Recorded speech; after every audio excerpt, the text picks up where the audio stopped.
A tired woman in worn clothes orders coffee at an upscale cafe. The manager throws her out, calling her trash. But when a powerful man in a suit walks in moments later, everyone's world is about to collapse. Sometimes the people you judge are connected to those you fear most. Before we begin this story of karma and justice, hit that subscribe button and ring the bell so you never miss our stories about real-life lessons. If you believe respect costs nothing, drop a comment below. Now let's dive in. The morning sun had barely risen when Elizabeth Morgan, who everyone called Beth, finally sat down for the first time in 14 hours.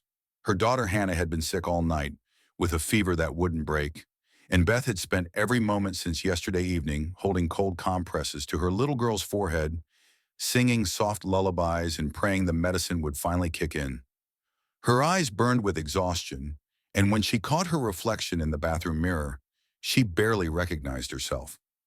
Her hair was pulled back in a messy ponytail, her face was pale and makeup-free, and the old jeans and faded sweater she'd thrown on were the first things she'd grabbed from the laundry basket. Her husband Thomas had left before dawn for a series of crucial business meetings.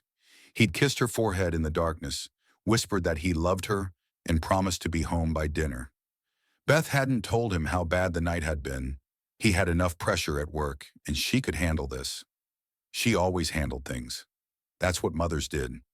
By 9 in the morning, Hannah's fever had finally broken, and the little girl fell into a peaceful sleep. Beth realized she'd run out of the children's pain medication the doctor had prescribed, and she needed to pick up a refill from the pharmacy downtown. She also desperately needed coffee. Real coffee, not the instant stuff she'd been surviving on. She grabbed her purse, checked on Hannah one more time where her mother-in-law was now watching her, and headed out into the cool morning air. The Prestige Café sat on the corner of Madison and Fifth, all gleaming windows and polished brass fixtures. Beth had driven past it 100 times but never went inside. It was the kind of place where business people held power meetings, where everything on the menu cost 3 times what it should, and where the chairs probably cost more than her car payment. But it was right next to the pharmacy, and she just needed one simple cup of coffee to get through the rest of her day. She pushed open the heavy glass door and stepped inside. The difference between the street and the interior was like entering another world. Crystal chandeliers hung from the ceiling, soft jazz played over invisible speakers, and every single person inside was wearing a suit that cost more than Beth's monthly grocery budget. She suddenly felt very aware of her worn sneakers squeaking slightly on the marble floor, of the stain on her sweater from where Hannah had spilled juice yesterday, of how out of place she must look. But she was already inside, and leaving now would feel even more awkward. Beth approached the counter where a young man with kind eyes and a neat uniform was arranging pastries in the display case. He looked up and smiled at her, a genuine smile that made her feel slightly less self-conscious. "Good morning," he said warmly. "What can I get for you today?" "Just a medium coffee, please," Beth said quietly. "Black, with room for cream." "Coming right up," the young man said. His name tag read Kyle. He turned to prepare her order, and for a moment, Beth thought this would be simple and painless. That's when Brenda Hutchins, the cafe manager, emerged from the back office. Brenda was a woman who had built her entire identity around status and appearance.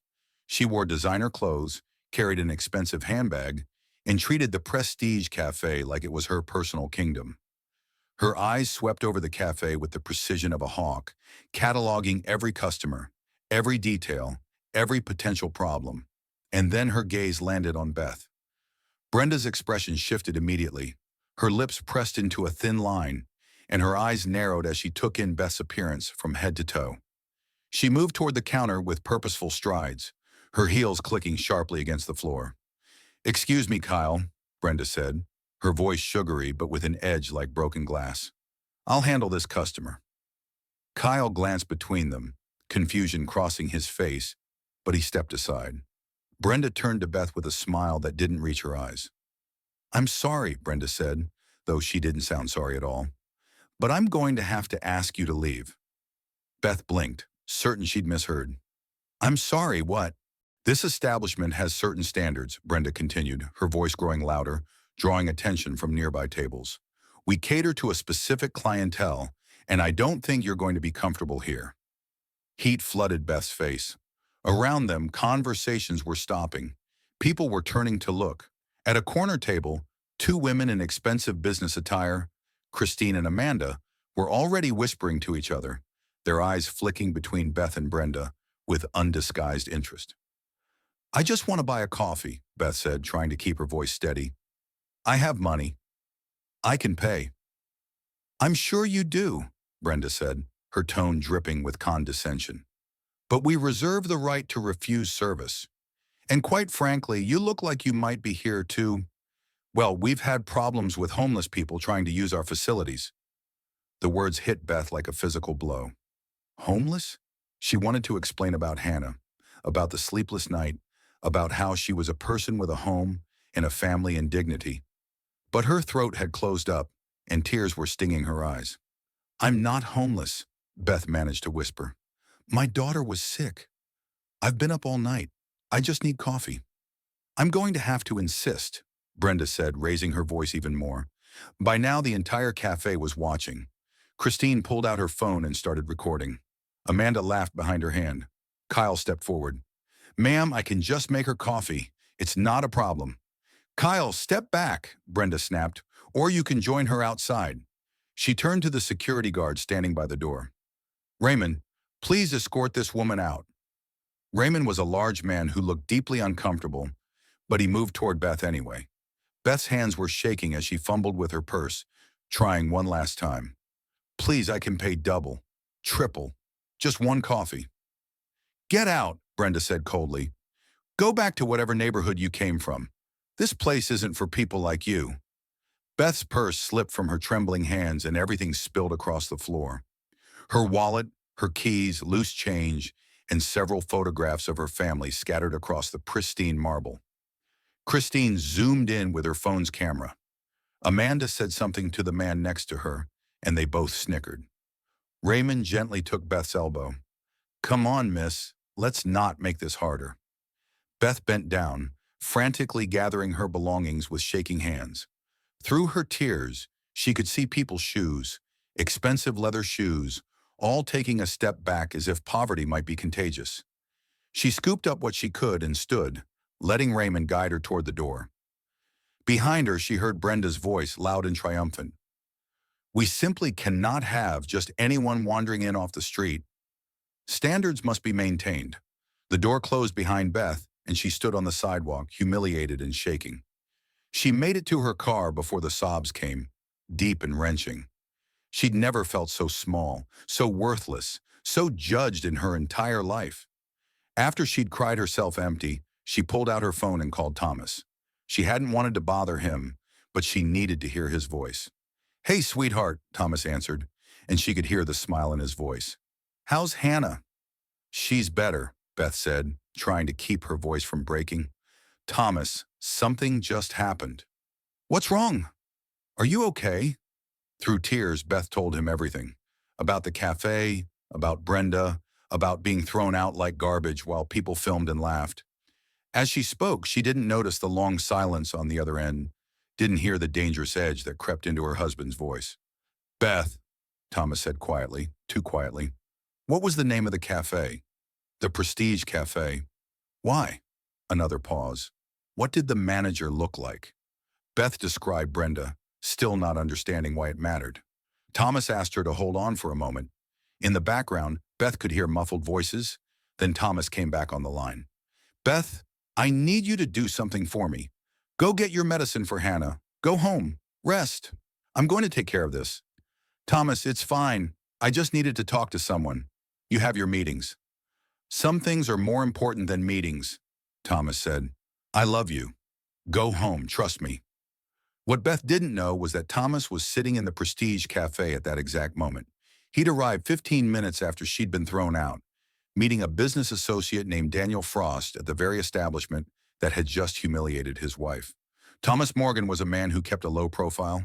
As the CEO of Morgan Holdings, he controlled 47 businesses across the city, owned more real estate than most people could imagine, and was one of the most powerful men in the business community.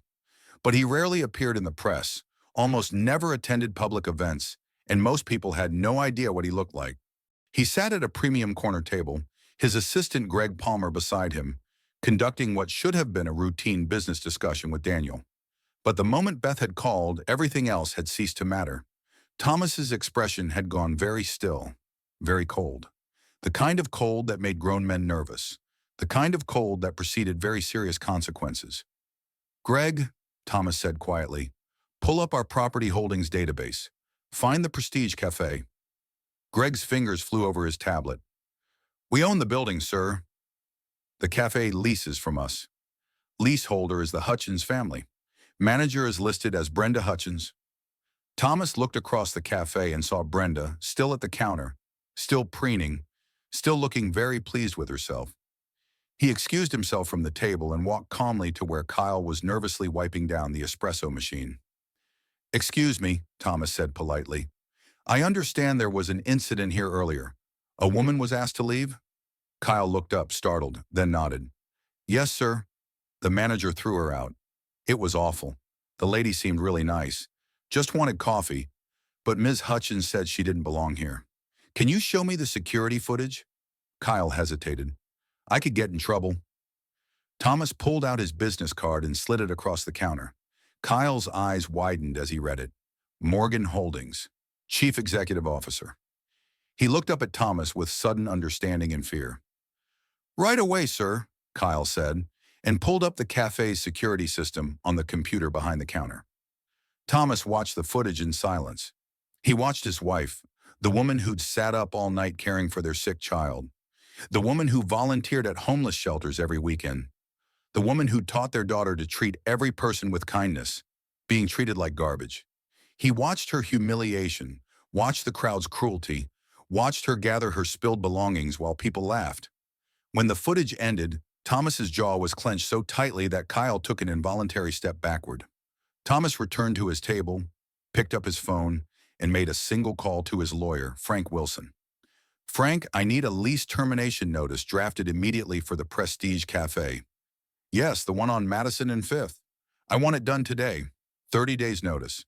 And Frank, make sure every single business in our portfolio knows that Brenda Hutchins is not to be hired anywhere. Ever." He ended the call and stood up. The entire cafe seemed to sense something was about to happen. Conversations died down. Daniel Frost looked confused and concerned. Thomas walked to the counter and said in a clear, carrying voice, "I'd like to speak with the manager, please." Brenda practically floated over, her smile wide and fake. "Yes, sir. How can I help you? I hope everything has been to your satisfaction." "I have a question," Thomas said calmly. "Did you refuse service to a woman this morning? A woman in casual clothes?" Brenda's smile faltered for just a second. "Well, yes, but I can explain. We have standards here. That woman clearly didn't belong. She looked homeless, possibly dangerous. I was protecting our respectable customers." "Protecting them," Thomas repeated softly. He pulled out his phone and held up a photo. It was from last Christmas, Beth and Hannah, both laughing, both beautiful. "This woman, this is who you threw out." Brenda squinted at the photo, clearly not understanding the significance. "Yes, that looks like her.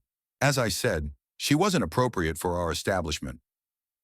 "That woman," Thomas said, his voice dropping even lower, even more dangerous, "is my wife." The color drained from Brenda's face. Around them, gasps rippled through the cafe. Christine and Amanda, who had been watching with interest, suddenly looked terrified. Your wife?" Brenda stammered. "My wife," Thomas confirmed, "who spent all night caring for our sick daughter, who came here exhausted, just needing a simple cup of coffee before going to the pharmacy, and you threw her out, called her trash, let people film her humiliation." Brenda's mouth opened and closed, but no words came out. "Greg," Thomas called. His assistant approached immediately. "Please inform Ms. Hutchins about the status of her lease." Greg stepped forward, all business. "The Prestige Café leases this space from Morgan Holdings. Your lease is hereby terminated, effective in 30 days. You'll receive formal notice by end of business today." "No," Brenda whispered. "No. Please, I didn't know. I'm sorry, I made a mistake." "You made a choice," Thomas corrected. "You chose to judge someone by their appearance. You chose cruelty over compassion. You chose to humiliate someone when a simple act of kindness would have cost you nothing. Say you'll keep treating people with dignity, Thomas said. That's all. He looked around the cafe one last time. You never know who someone is connected to. But more importantly, it shouldn't matter. Every person who walks through a door deserves basic respect.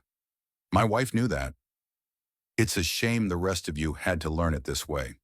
Thomas walked out of the cafe, leaving behind a room full of people who would never forget what they'd witnessed. Within an hour, the story was spreading through the business community. Within a day, Brenda had lost everything.